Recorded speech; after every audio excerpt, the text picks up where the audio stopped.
What's up, beautiful jellyfish? It's Tracy. Thank you so much for taking the time to watch my video. Today I'm doing a real talk for you guys where I talk to you guys about a recent modern tournament that I went to, and we'll see, because I always like pick one thing to talk about in these videos and it stems off and I start talking about like everything, so we'll see where this video takes us. But I want to talk to you guys about this tournament that I went to this past Saturday. It was a PTQ, so first prize got 2 buys to Charlotte and to the Open, and I was like, I'm just gonna go. Like, my boyfriend Ginger, I did a vlog with him, we went together, and it was kind of like, this weekend was kind of crazy because I had like a bunch of friends at different tournaments, like kind of all over, which was actually pretty cool. I had a couple of friends who went to the Legacy Open. I had a couple of people that I knew went to the RPTQ in Jersey. Like, I had friends like all over, so it's always really cool. Like, I always love like when friends are at tournaments and I can like just like text them and, you know, see how they're doing, and like I just think that's like, to me, like one of the like coolest things, I think, is just like keeping in contact with friends. And like, that's something I have to say is like, to me, one of the best parts about going to tournaments is going like for friends. So the fact that I could go with my boyfriend to like a tournament was like really, really awesome, and it was like really cool. So he was originally gonna go to the Legacy Open, and I felt really bad, and I was like, Ginger, I was like, you could have totally gone to the Legacy Open and I would have not been offended at all, like, if you wanted to go to that, because I don't play Legacy, and I was like, you could have gone and that would have been fine. He was like, no, I wanted to spend the weekend with you, so, which was really cute and really nice. So we went together, and, okay, so basically, I filmed the vlog if you want to, like, check that out. So basically, like, round 1, I sit down and I play against, Mindslaver Tron. And this deck is very, very bad against mine. I've had every deck that I've played against has had an awful matchup against it. The thing is that if you're playing an aggro deck against Tron, doing pretty okay. You're just like, I don't really, you know, I'm gonna be aggressive and I'm just gonna, like, you know, kill you faster than you can kill me. But I've been playing the control decks, and control versus that is just awful. So I played this blue-white list, and I'm going to talk about the deck and talk to you guys about how sweet this deck was. It was so awesome. It was old school. It was an old school blue-white deck, man, let me tell you. Sphinx's Rev, Supreme Verdict, Elspeth Sun's Champion. Oh, this deck was juice. So I'll talk about the deck in a little bit, but basically, so round 1, I sit down and I play against it, and he 2-0'd me, and I was like, alright, cool, let's sit down round 2. Round 2 got a bye, and I was like, alright, so that's whatever, you know, happens. So, round 3, I play against the Eldrazi Tron deck, which is really, really, really good. I've seen a couple of variations of the Eldrazi deck. There's a lot of variations of the Eldrazi deck, and what's better, this deck is just really good. Like, my deck was so well suited for a lot of the other decks, but this deck is like big things like Ulamog, and you can't Supreme Verdict that. So my deck in total I was running like 4 Path to Exiles and 2 Condemns, so like theoretically getting one of those off with like for an Ulamog would have been fine, but you know, when you're playing a control deck and they play Ulamog and you're like exile 2 permanents and you run like, you've got nothing on the board except for like lands, they're just like exile your lands, it's just so devastating. And that was something I found with the Mindslaver version of Tron 2, which runs Sundering Titan. It's a very, very difficult card for control decks to beat, because they're like, you play it and you don't have anything else on the board and they just get rid of your lands. It's just so devastating. So yeah, so that was the thing. So played against that, the Eldrazi deck, and I very, very much lost. I think I squeezed a game in there. I think I won a game, I'm pretty sure. So I was like 1-2, I was like, there's no way that I'm gonna get anything out of this tournament, like it's just whatever. And Ginger was 1-2 as well. So I sit down, you know, round 4, and round 4, it was a very, very small tournament, so, you know, typically they do 6 rounds, but they did 4, because it was very small. So it was kind of cool, because, like, there was very few people playing, because a lot of people just drew into the top 8. But, you know, of course, I was going to play my game, and I was, like, not expecting anything. I played against Affinity. Now, something I really, really love to do is be a control deck and play against Affinity, because the matchups are incredibly amazing. Because, you know, when I'm playing Grixis, I just burn all their stuff. I'm like Culligan's Command, Lightning Bolts, whatever. But I'm on this blue-white list, so I'm a like Supreme Verdict, and Affinity just can't do anything. Like I just can't do anything about it.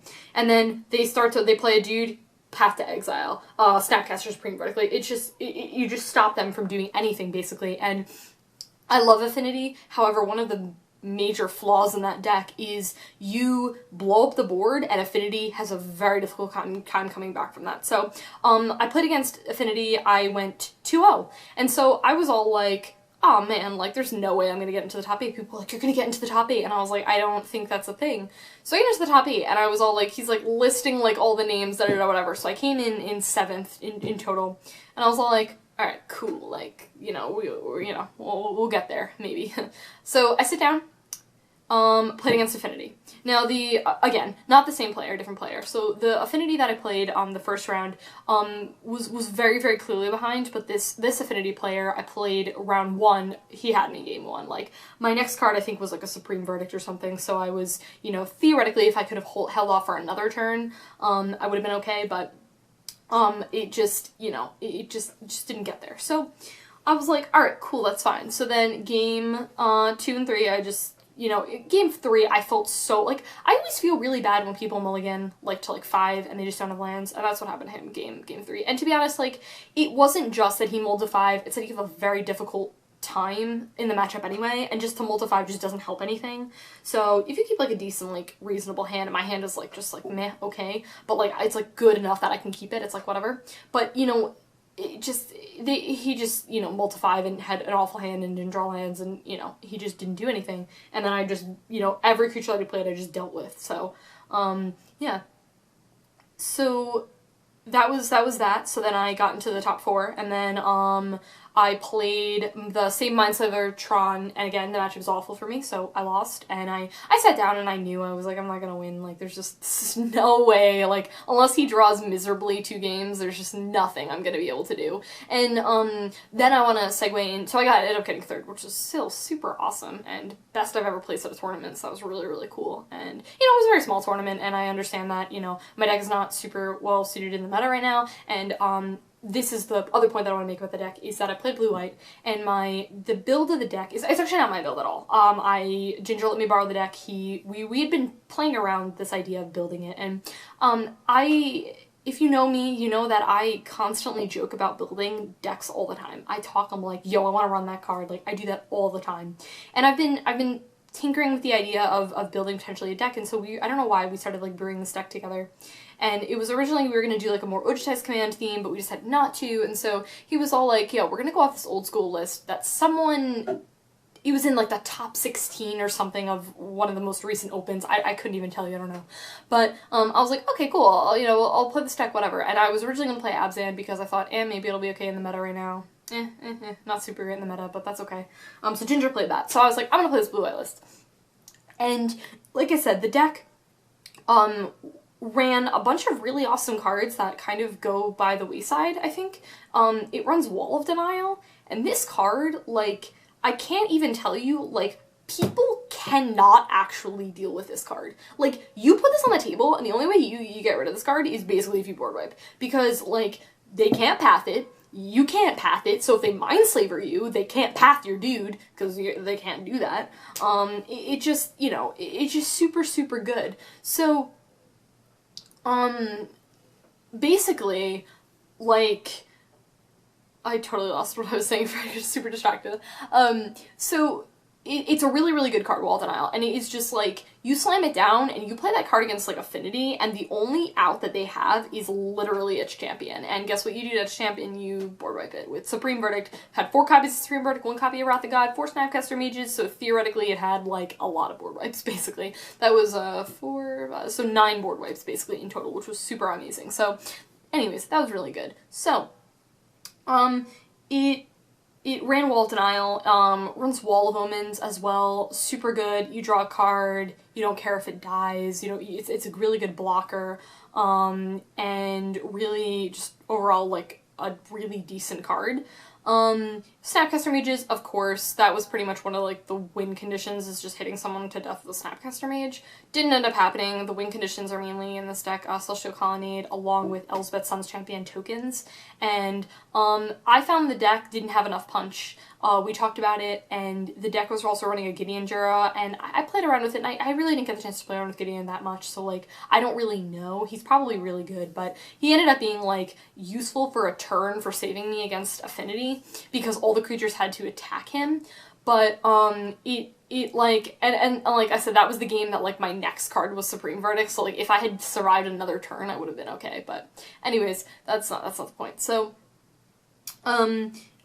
yeah, so, like, I really, really like Supreme Verdict, like, oh yeah, the win conditions. Yeah, so, like, I told Ginger, I was like, well, I think we need something with a little bit more punch, because something I like about Grixis is that, Grixis control is, like, once I control the board, my win conditions are, like, Tassiger, or, like, Snapcaster Bolt, or what are my other win conditions in the deck? Oh my gosh, those might win conditions. Keranos, I Keranos in the main. You know, like, I have more win conditions, and I was like, I like that better, basically, because I have more things to be doing. But this deck is just, like, it runs Supreme Verdict, and this card is just amazing. Like, it's not even just that it can't be countered, it's just, like, it just, running board wipes in the main is really good in the meta right now. Like, if you're thinking about, like, maybe, you know, unless you know the meta that you're stepping into, like, unless you go to, like, an FNM or something and you're like, cool, I know the meta, in Modern, just run board wipes, just do that. Like, that just sounds very A+. I would, 10 out of 10 would recommend that. So, having those, I felt very comfortable. And that's something that I, you know, I think, like, you know, to do it when you build a deck is really important. It's like, it sounds kind of weird, like, your comfort level in a deck, but it's so important. Like, you want to feel comfortable in the cards that you're casting, and you know, something like, I was like thinking about this deck, and I was like, I don't know, like, I don't think I would build it. I think, like, the deck needs a little bit of help. I think that it needs, like, another color. I think that tricolor is just, like, the way to go with this type of thing. So you could do, like, Esper, you want, like, Lingering Souls, which are really good. You know, like, something like that, but just, you know, like, it didn't run counterspells as well, which I was kind of getting used to with my Grixis build, so I was kind of like, I kind of wish I was casting, you know, and it didn't run Serum Visions, it ran Spreading Seas instead, and, like, we talked about that afterwards. He was like, I was like, to be honest, I was like, if I had actually had the chance to sit down with the deck, I would have been like, okay, these are the things I would change, but I didn't do that, and that was okay, and I'm not, like, saying, like, oh, I definitely should have done that. I'm like, do I honestly think if I had Serum Visions in my deck, I would have done better? I mean, like, I don't know, maybe, like, maybe I would have, you know, found a board wipe quicker or something, you know, like, I don't know, but yeah, so, like, yeah, Sphinx's Rev, super good. Like, I just, like, I remembered, like, when I guess I don't even remember, but, like, I guess I was watching, like, some Pro Tour or something when that card was just, like, everywhere in Standard, like, everyone was running Sphinx's Rev, and I was all like, yo, if I was playing Standard at the time, I would be most definitely casting Sphinx's Rev. The card's incredible. It's very, very insane. You gain life, you draw cards. What else do you need? You can cast it at theoretically, like, any point in the game. It's super amazing. Celestial Colonnade, so good. So good. Like I said, I'm very much a Creeping Tar Pit fan. I really, really love Creeping Tar Pit, but Celestial Colonnade is also really incredible. The fact that his Vigilance is just so good. You, like, say you've got, like, 7 mana on board, you know, you activate it, and then you've got, like, Celestial Colonnade and then another land or whatever. The deck also ran 4 main board Ghost Quarters and a Tech Edge, and I told Ginger, I said, I was like, I'd take out a Tech Edge, just keeping the 4, you know, main board Ghost Quarters. Had a, what is that card called? I always forget what that artifact is called. You may cast land cards, so they had from your graveyard. It's an artifact, it's 3 mana, and I literally can never remember the name of it. That card. But yeah, so I'm gonna put the picture here whenever I think about it, but yeah. Yeah, so, like, having just, that was really good, and that's, I didn't actually draw that card once, but, like, theoretically it's so good because you Ghost Quarter them out of the game, basically. It's just really, really good, so. Yeah, I don't know if I'll switch to this type of build or anything. I think, like, when aggro's taking up so much of the meta, just having those main board wipes is just really, really good. It's just so good. Because if you, like, theoretically, like, and, like, you blow up the board, and then you've got Elsbeth out, and, like, yeah, you kill 3 tokens or whatever, or you just cast it next turn, and you're all like, Elsbeth, and you kill them with Elsbeth tokens. It's just, like, so So awesome. So it's kind of like really hoping that Modern just kind of expands a little bit more, you know, we don't see like, you know, all of the Eldrazi deck anymore, and we kind of, everything just kind of slows down, and, you know, the format gets a little bit more balanced, and I'm hoping that Grixis control is gonna become a thing again, because I'm like at this point where I'm just like, I have to think about what I want to do right now. I'm thinking of like potentially some sort of like mid-range deck, but I don't really know. Like I said, I also really did find myself really enjoying running Supreme Verdict, so I don't really know, because I've been thinking about proxying something, and I do love Affinity. Love Affinity. However, I've seen the deck just not work.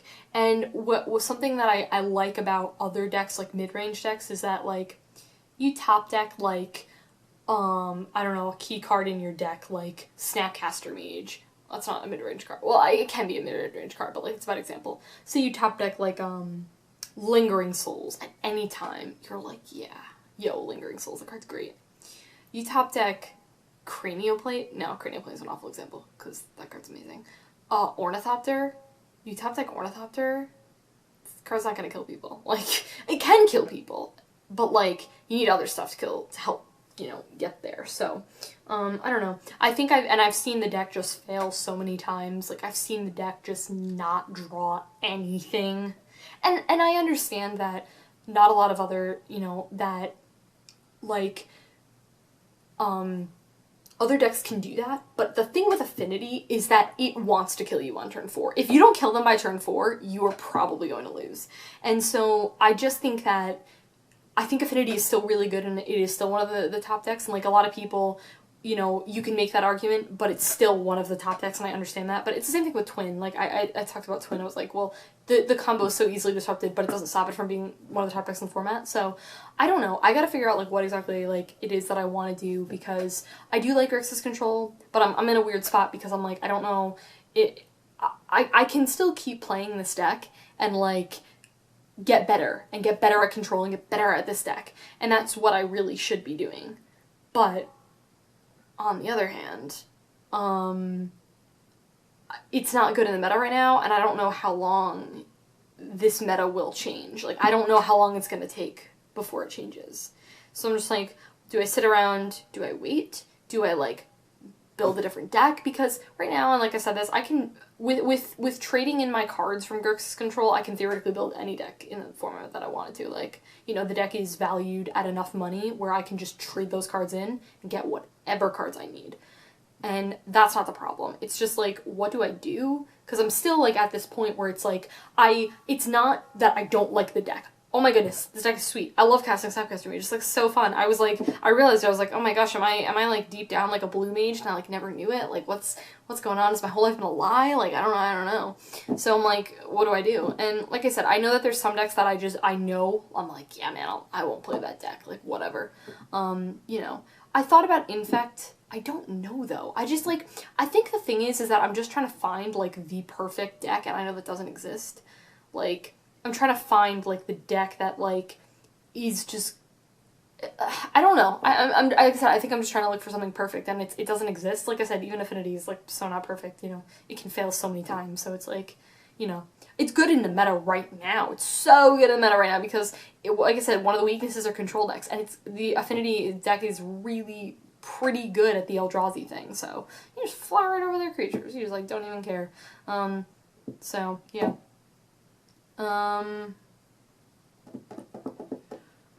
Yeah, I think those were the things that I wanted to talk to you guys about. Yeah, if you guys have insight, if you're all like, hey, Tracy, I think you should, you know, like, wait it out, or should I build something else? Like, what should I do? I'm actually toying around building a Bant list, which sounds really weird, but, because, like, who runs Bant, right? But no, I was thinking about it because, like, I do this thing where, like, I'm all like, yo, I want to cast that card. I do that a lot. So I'm all kind of like, I'm kind of looking for, like, my 3-color combination, you know? I'm just like, what do I want to do? And like I said, I don't think I don't want to build another control deck. Like, if I build another list, it's going to be an aggro deck, because aggro's just really good right now. But I don't know. Like, the other part of me is all like, yo, Supreme Verdict and Sphinxes, bro. That sounds really awesome. Mean board. Elspeth Sun's Champion. I was all like, oh, savage. It was so great. Juice. So, yeah.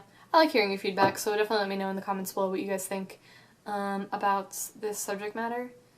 I want to keep talking, but it's that point where I don't know what other things to say. Yeah. Let me know how you guys are doing. You know, I value you. You guys are great. You make me really happy. I like reading your comments. I'm pretty bad about responding to comments because I always say that I'll do it later and then I like forget, and then it's always on my like mental like list. Back a while ago I posted a video on custom tokens that I made, I think back in like October or something, and I was all like, yo guys, I made custom tokens, these are really cool. And I got out of the habit of making them, but I want to get back into it because I have like a list of people who want them, and I'm all like, and they're not like pressuring me at all, but it's like a thing that I want to get back to doing, so I gotta like get back in the habit of doing that, you know? You know when you just like gotta get back in yourself in like a good habit or whatever, that's kind of like what I need to do. So I think I'm gonna pull out my art supplies and just, you know, remind myself like, hey, I gotta do this project. It's a pretty cool project, so, yeah. Yeah, that's all I got.